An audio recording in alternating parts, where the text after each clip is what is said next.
In this Beach Gear Guy review video, you'll have a front row seat as the large Sun Ninja goes mano a mano with the Neso Grande. Now basically, these two beach tents are set up the same exact way. First you want to spread out the canopy, forming a giant X shape on the beach. You then want to fill up the anchor bags with a lot of sand, and then stretch them out, creating as much tension as possible. You then want to assemble the collapsible poles and use them to prop up the corners of the sunshade so the open end is facing directly into the wind. Now the most significant design difference between these two beach canopies pops right out once they're set up side by side. The Neso Grande has lines that run from reinforced grommets all the way to the anchor bags, and the Sun Ninja is all fabric. So, is one beach canopy design better than the other? Well, there's nothing like a good old wind test to find out. Now, compared to a calm day, setting up a canopy beach tent on a breezy day like this takes a bit more time and effort. I like to fill up the anchor bags with just enough sand so the beach canopy doesn't blow away on me down the beach. Once I do that, I can focus on positioning the beach shade in the giant X shape and then fill up the anchor bags with even more sand. Now, I know what you're thinking. This wind test is going to be great, but the poor beach gear guy is getting blasted with sand, and it's gotta hurt. Well, to be honest, it doesn't exactly tickle. But having you hit that like button and subscribing to my Beach Gear Guy channel will make coughing up the beach for the next 3 days completely worth it to me. Now these bungee ball ties that hold the collapsible poles together can also be used to secure the top of the poles to the canopy. But if there's enough tension in the fabric, and if you angle the poles towards the wind, they should stay up on their own.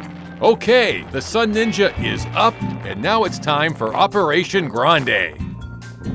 Now the Sun Ninja comes with a little sand shovel, but the Neso doesn't, so I'm going to be using my trusty sand scooper to get the job done today. Hey, what the heck is going on back here? Well, if you grew up in the 80s, you might remember something like this happening to the cord of the family wall phone in the kitchen. And like a phone cord, it's an easy fix. Now, there are two schools of thought in regards to filling up the anchor bags. Some think it's best to fill them up, prop up the beach canopy, and if the anchor bags slide, which they often do, they can be repositioned and then buried in the sand. Others think it's best to fill them up with as much sand as possible, bury them in the sand, and then prop up the poles, which is what I'm doing today. Now, if you have experience setting up a beach canopy, let me know what works best for you in the comments down below. Now, on a calm day, you would want to place the top of the poles a foot from the corners and 6 inches from the front. But when the wind is cranking like this, Neso recommends placing the foam balls 1 to 2 feet from the corners to help with stability. To help keep the poles from falling over, Neso has equipped each one with a flat square base with sand gripping teeth. Now both of these beach canopies are up and duking it out with Mother Nature. And despite the wobbly poles, both of them are holding up quite well. Now a subscriber to my channel asked if I've ever tried to set up a beach shade canopy on a windy day using 4 poles. And I never have. That is, of course, until right now. To be honest, I didn't think this 4-pole setup on a windy day would pan out well. I was almost certain that the back poles were gonna wobble loose and collapse on the beach. But, to my amazement, it never happened. By the way, if you're finding this video helpful so far, please hit that like button. Now at this point in the day, the wind was bouncing around between 13 to 23 miles per hour. I kept both of these beach shades up just like this for 45 minutes, and they both stayed up the whole time. Now, I love answering subscriber questions, and another subscriber asked if it was possible to set up a beach canopy at the beach using pegs rather than filling up the anchor bags with sand. The Neso Grande doesn't come with stakes, so I picked up two 2-packs of these foot-long orange anchor screws on Amazon for 30 bucks each. Not exactly a bargain, but I wasn't sure if these 9.5-inch orange screws would cut it. One plus for doing it this way is that using the anchor screws cuts the whole setup time in half. But will they hold when I prop up the beach canopy with the poles?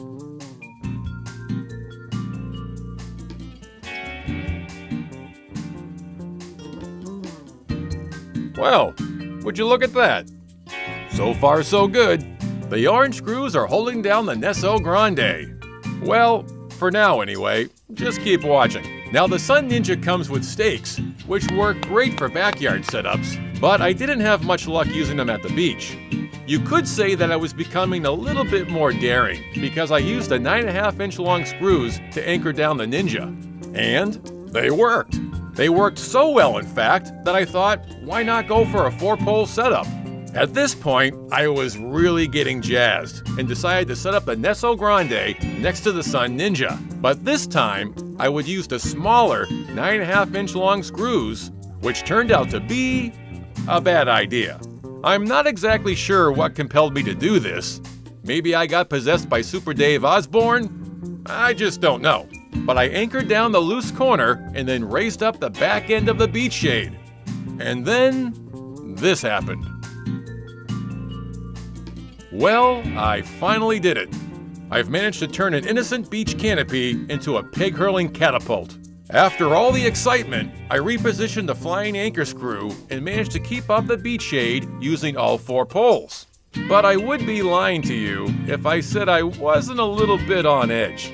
You just never know if a peg is gonna get loose and shoot across the beach. So for safety's sake, I would stick to filling up the anchor bags with sand when you're at the beach. Now the canopy measurements online for the Neso Grande are 9 feet by 9 feet, and the canopy measurements for the Sun Ninja are 10 feet by 10 feet. Which is more or less what I got for both of these beach shades when I measured them with Dave. Both of these beach canopies can easily accommodate 4 adults sitting on beach chairs. And check this out, if there's just a light sea breeze, you can reposition the poles to escape the hot afternoon sun. Now you may have noticed that both of these beach canopies have quite the big footprint. They roughly take up the same amount of space on the beach, about 23 feet by 23 feet, which is 529 square feet. So you're gonna need a bit more real estate for a beach canopy than you would for a half-dome beach tent like the Pacific Breeze XL. Now, I really like both of these beach shades. I've had them for a while now, and they've both served me well. But if I had to choose my favorite, I would go with the Neso Grande for 2 different reasons. First of all, the Neso Grande poles are 6 feet 10 inches long, and the Sun Ninja poles are 6 feet 8 inches long, which is pretty close. But being 6'5", I do appreciate the extra headroom I get under the Grande.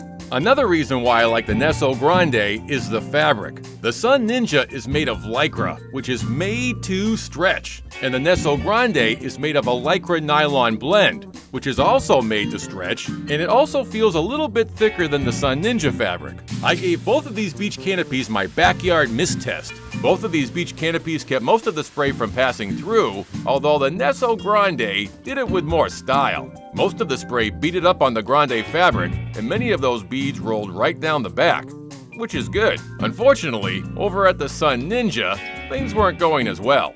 Some of the spray flowed right off the back of the canopy, which is good, but some of the moisture got absorbed in the fabric, bogging it down, which isn't so good. So if there is a chance of rain in the forecast, I'm gonna grab the Neso Grande. Now both of these beach canopies are very portable when they're packed up, so carrying them to the beach is never a problem. The large Sun Ninja comes in 4 different colors, and the Neso Grande comes in 23 different colors and patterns. I chose black because dark colors do a better job absorbing UV rays than lighter colors, so less light will pass through the fabric, keeping everything underneath the canopy, including me, cool in the shade. Now the Neso Grande isn't the biggest Neso beach tent out there. There's actually a bigger beach canopy called the Neso Gigante. Check out this video if you want to see how it sizes up with the Sun Ninja. And until next time, I hope you take it easy at the beach.